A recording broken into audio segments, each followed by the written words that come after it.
So you're driving down the street and you're listening to music and drifting with your thoughts. And it's a leafy residential area with cars parked on either side. So there's not actually much room to drive. You spot a car coming towards you in the other lane. And you keep an eye on it as it approaches to see if there's enough room. And you think, yeah, there's plenty of room for us to pass. And you see the man inside raise his hand. And you think, oh, that's nice. He's waving. And you wave back. And just then, your cars pass each other. And you can hear him shouting through the open window, slow down. Now, what is your instant reaction?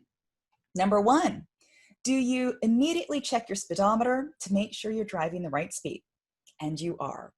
Number two, do you feel confused and hurt?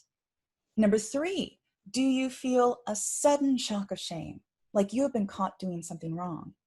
Or number four, do you shout something back at him? But of course, his car is long gone. Now, I want you to hold on to your answer. For now, I just want you to imagine that you keep driving along. There's somewhere you've got to be. 10 minutes pass, and the radio is still playing, and you're still navigating through light traffic. How are you feeling right now? Number one, are you completely over what happened? Just whatever. Number two, do you still feel upset and agitated? Your peace of mind is gone now. Number three, do you feel guilty? You're a good driver. Is it possible that you were doing something wrong and you didn't realize you were doing it? Or number four, are you angry? How dare he shout at you? Scenarios like these happen all the time. They happen on the road, they happen at work, they happen in the grocery store. You're just tootling along, minding your own business when someone shouts at you. And their anger blindsides you because your defenses weren't up. In that moment, how you react says a lot about your early childhood, how you learn to cope with anger directed towards you, and the degree to which you'll be vulnerable to verbal abuse in your relationships. Hi, I'm Amy Waterman, a dating and relationship expert with yourbrilliance.com. And in this video, I want to teach you a phrase that can help you identify what's going on and keep the blame where it belongs.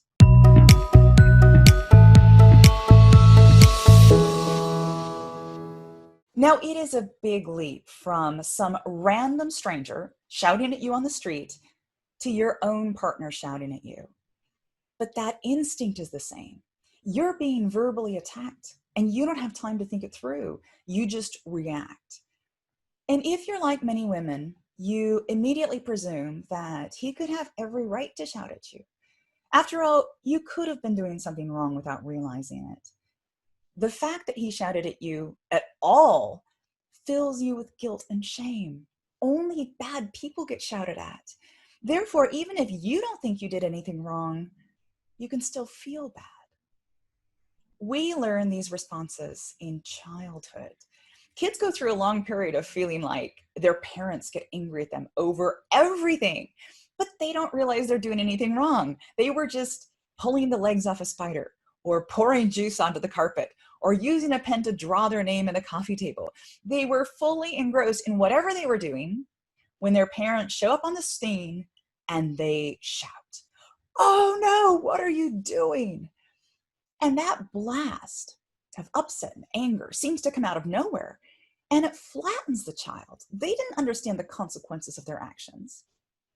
Good children quickly learn to accept responsibility and say, "I'm sorry," and show remorse for their bad actions. And those kids grow up into good adults who recognize that sometimes they make mistakes, and they take ownership of those mistakes because they want to do things right. They want to follow the rules, never realizing how vulnerable it makes them.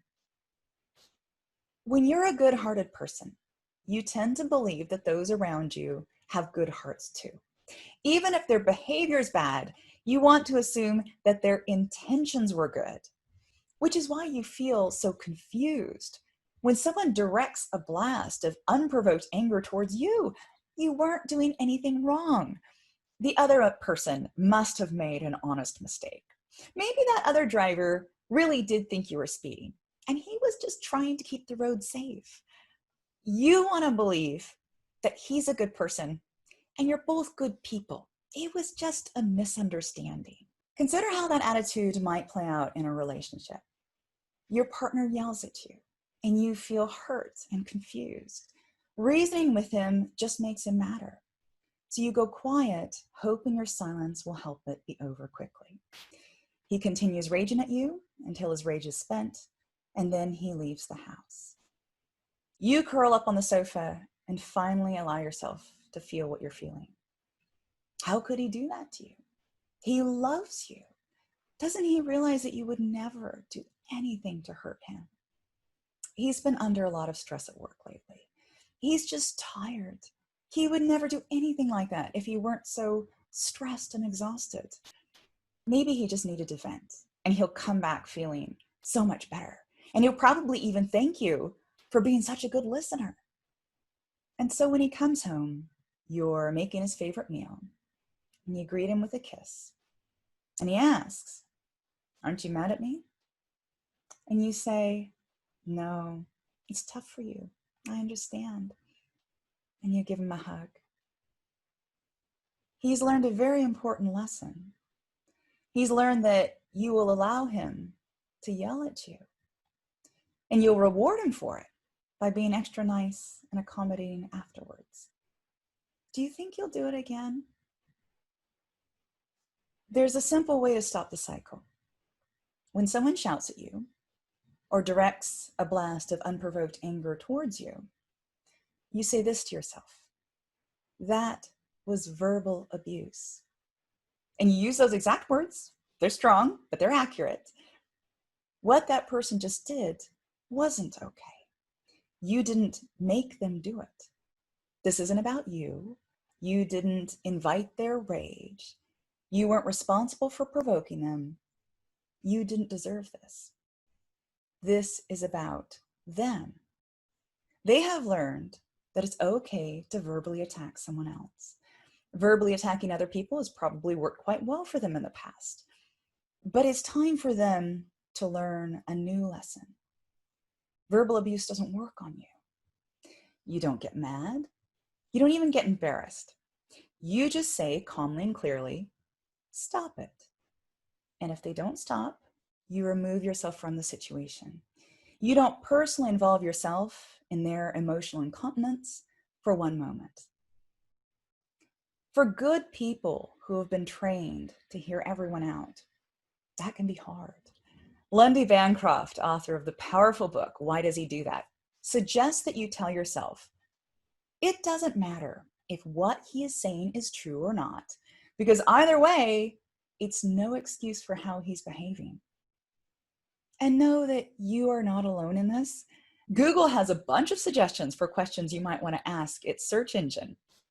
Why do I cry when someone yells at me? How not to cry when someone yells at you? How to deal with a yelling husband? How to deal with somebody who screams at you? Those search terms would not be so popular unless a lot of people were looking for them. So how should you react when someone does a drive-by shouting at you? You say to yourself, "That was verbal abuse." And then you turn up that radio and you sing along.